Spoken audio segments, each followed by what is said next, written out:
आज हम लोग देखते हैं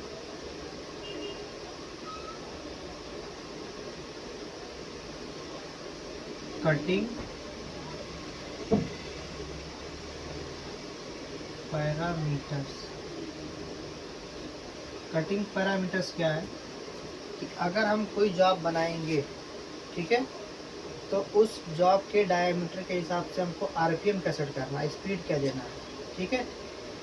तो ये स्पीड हम लोग अलग अलग टूल के हिसाब से भी निकालेंगे और अलग अलग जॉब के हिसाब से। आपका जॉब क्या है, माइल्ड स्टील है,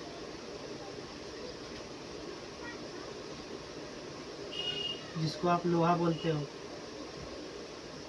फिर आएगा स्टेनलेस स्टील एसएस,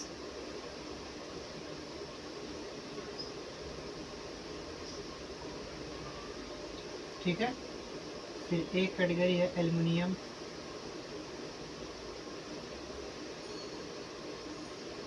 ठीक है। तो नॉर्मली ये 3 ग्रेड में हम लोग बनाते हैं जॉब। तो इस पे हम लोग को 4 प्रोसेस करना होता है। सबसे पहला प्रोसेस क्या है, फेसिंग टर्निंग। फेसिंग टर्निंग, ठीक है। सेकंड क्या है, थ्रेडिंग। थर्ड क्या है, ड्रिलिंग। पार्टिंग, ग्रूविंग, ठीक है। तो 4 स्टेप हम लोग कर रहे, अगर 4 ऑपरेशन करते हैं तो ये चारों टूल, यहाँ 4 ऑपरेशन में 4 अलग अलग टूल काम करते हैं, ठीक है। तो अलग अलग टूल के हिसाब से कटिंग स्पीड होता है उस टूल का, उसी कटिंग स्पीड से ही आरपीएम निकाला जाता है, ठीक है। तो एक एवरेज में हम लोग ले लेते हैं, बाकी आपके इंसर्ट के बॉक्स पे लिखा रहता है उसका कटिंग स्पीड, लेकिन इंसर्ट के बॉक्स पे एक लगभग में लिखा रहता है कि 100 से 200 की स्पीड, 250, 300। उस पर क्या डिपेंड होता है कि अगर हम कट कम देते हैं, 1 mm दे रहे हैं, 0.5 दे रहे हैं, स्पीड हम ज़्यादा ले सकते हैं। और हम कट अगर 3 mm दे रहे हैं, 2 mm दे रहे हैं, उतना स्पीड नहीं ले सकते हैं, ठीक है। तो हम लोग को एक एवरेज पता होना चाहिए, उस पर अगर हम लोग लिखते हैं तो बराबर आएगा। फेसिंग टर्निंग में क्या होता है, बीसी कटिंग स्पीड। अगर लोहा है तो आप 150 से 200 कटिंग स्पीड ले सकते हैं, उसको बीसी बोलते हैं। 150 से 200। स्टेनलेस में आएंगे 100 से 150 के बीच में रहेंगे। एल्युमिनियम पे आएंगे आप 200 से 250 भी ले सकते हो, ठीक है। थ्रेडिंग में अगर आएंगे 100 से 120। स्टील पे 80 से 100। एल्युमिनियम पे 100 से 150 भी ले सकते हो। ड्रिल में एमएस के लिए 30 से 40 तक भी जा सकते हैं। स्टेनलेस में 25 से 30। एल्युमिनियम में 30 से 50 भी ले सकते हैं। पार्टिंग में भी सेम। ग्रूविंग में 100 से 120। 80 से 100 और 100 से 150। ये कटिंग स्पीड, इसके रेंज में आप ले सकते हैं अलग अलग जॉब के हिसाब से, ठीक है। अभी एक चीज़ और भी ध्यान देना है, जब हम लोग आरपीएम निकालेंगे तो कुछ आपका आरपीएम क्या होता है, कांस्टेंट आरपीएम होता है, उससे ज़्यादा आरपीएम दिया ही नहीं जाएगा। जैसे कि ड्रिल है, ड्रिल पे आपका मैक्सिमम आरपीएम 1500 से ज़्यादा आप नहीं दे सकते, ठीक। और थ्रेड पे मैक्सिमम आप आरपीएम 2200 से ज़्यादा नहीं दे सकते। आप अगर छोटे डायमीटर पे देखेंगे तो बहुत ज़्यादा आरपीएम निकलता है। तो छोटे डायमीटर पे आप ज़्यादा अगर आरपीएम आ भी रहा है तो हम 2200 से ज़्यादा आरपीएम थ्रेड के लिए नहीं देंगे, ठीक है। अभी ये चीज़ हम लोग कटिंग स्पीड, फेसिंग टर्निंग डाल के दे सकते हैं प्रोग्राम में, ग्रूविंग भी दे सकते हैं, या नहीं देना तो G97 में डालेंगे। लेकिन जो है ड्रिल पे और थ्रेड पे, इस पे जो भी आरपीएम निकलेगा आपका वो एक कांस्टेंट आरपीएम लगेगा G97 पे, यानी कि वो आपका कम ज़्यादा कंट्रोल नहीं करना है, जो एक आरपीएम आएगा वही आरपीएम आप सेट करेंगे, ठीक है। स्पीड आप लगा देंगे, ठीक है। अभी हम लोग स्पीड निकालते हैं, देखते हैं स्पीड निकालने का फार्मूला क्या है।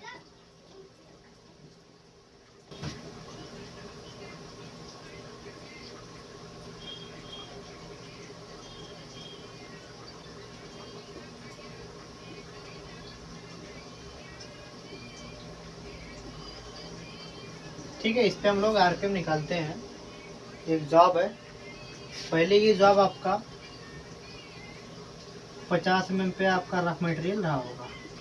अगर हम 30 मिलीमीटर का बना रहे हैं तो हमको 30 मिलीमीटर पे आरपीएम क्या निकलेगा वो हमको देखना पड़ेगा, ठीक है।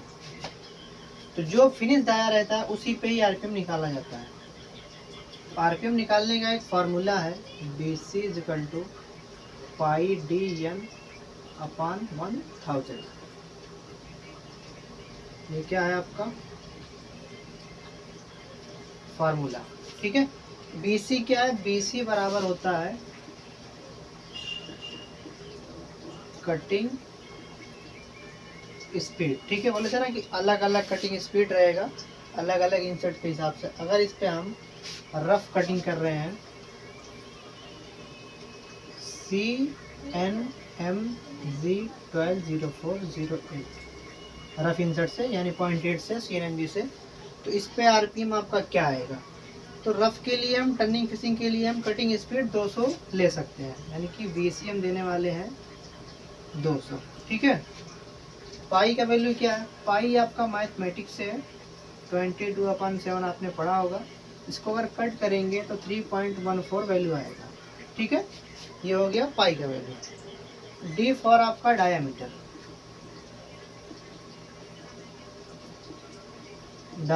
ठीक है ना, कि कितने डायमीटर पे अपने को आरपीएम निकालना है। N = आपका आएगा आरपीएम, रिवॉल्यूशन पर मिनट, ठीक है। तो D फॉर डाया कितना है अपना 30 mm, और अपने को N फाइंड करना है, ठीक है ना। सब वैल्यू लिख दिए हैं। अभी हम फार्मूले पे रखते हैं, फार्मूले का सबका नाम भी लिख दिए हैं। BC क्या आपका कटिंग स्पीड है, जो कि हम लोग 200 देने वाले हैं। पहला काम हमारा फेसिंग या टर्निंग ही रहेगा, ठीक है। इस पर ड्रिल तो नहीं है, थ्रेड तो नहीं है, खाली हम लोग को रफ करना है, फिनिश करना है। तो रफ और फिनिश आपका एवरेज जो आपका है रफ वाला उतना ही दिया जाता है, ठीक है। ये चीज़ को मिटाते हैं और सॉल्व करते हैं।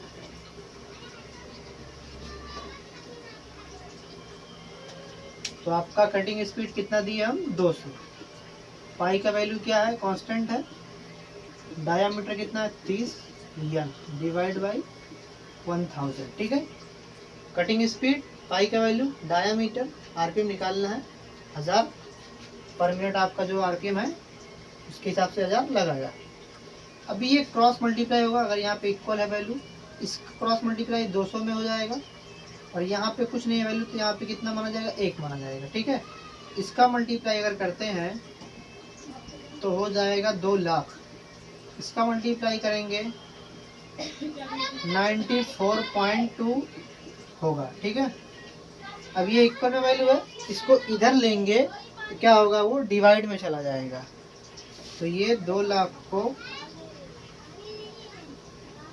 94.2 से डिवाइड करेंगे तो आएगा 2123, यानी कि अपना फाइनल आरपीएम आया है 2123, ठीक है। जब प्रोग्राम में अगर हम लिखेंगे फाइनल आरपीएम तो ये होता है मैक्सिमम आरपीएम, इससे ज़्यादा आरपीएम अपने को नहीं देना है। तो ये प्रोग्राम में लिखा जाता है G92 2123। अब अगर कंट्रोल किस पे कर रहे हैं, जो कटिंग स्पीड दिया गया है वही G96 फार्मूले पे हम लोग कंट्रोल करते हैं। G96 लगा देंगे, वो ऑटोमेटिक पर डायामीटर वो अपने आप कंट्रोल करेगा, जितना आरपीएम आएगा उतना आरपीएम खुद निकालेगा वो, ठीक है। लास्ट 2123 पे वो आरपीएम लॉक हो जाएगा। उससे अगर नीचे भी लाते हैं, अगर G92 दिया है प्रोग्राम में तो आपका 2123 से आरपीएम ज़्यादा नहीं जाएगा। ठीक है, इस तरीके से निकाला जाता है। अभी हम एक डिफरेंस और समझते हैं, बाकी सब तो फार्मूले पे निकलेगा, लेकिन जो ड्रिल है वो ड्रिल में थोड़ा आपका चेंजेस हो जाएगा। क्या है ड्रिल पे क्या होगा, अभी जो हमारा फार्मूले पे डी फार क्या था, डायामीटर था, यहाँ पे डी फॉर ड्रिल साइज होगा, क्योंकि आपका जो ड्रिल मारा जाएगा जो आपके सेंटर पे मारा जाएगा, अगर हम लोग 20 का ड्रिल लिए हैं, वो डायामीटर अगर 50 है तो उसके भी सेंटर पे मार सकते हैं, 100 है उस पर भी मार सकते हैं, 40 है उस पर भी 20 का ड्रिल मार सकते हैं। तो डायामीटर तो फ़र्क होता रहेगा, लेकिन ड्रिल आपका फ़र्क नहीं हो रहा है, तो उस पर जो आरपीएम आएगा वो 20 के हिसाब से देना अपने को, ड्रिल के हिसाब से। ठीक है, तो इसलिए हम लोग ड्रिल वाले में जो आपका डी था वो ड्रिल साइज दिया जाएगा, डायमीटर पे नहीं दिया जाएगा। इसका कटिंग स्पीड कितना दिए थे एवरेज, 30 से 25-30 दिए थे, चलो 35 तक 40 तक भी ले सकते हैं। तो अगर हम कटिंग स्पीड एवरेज में 30 दिए और डी फॉर 20 mm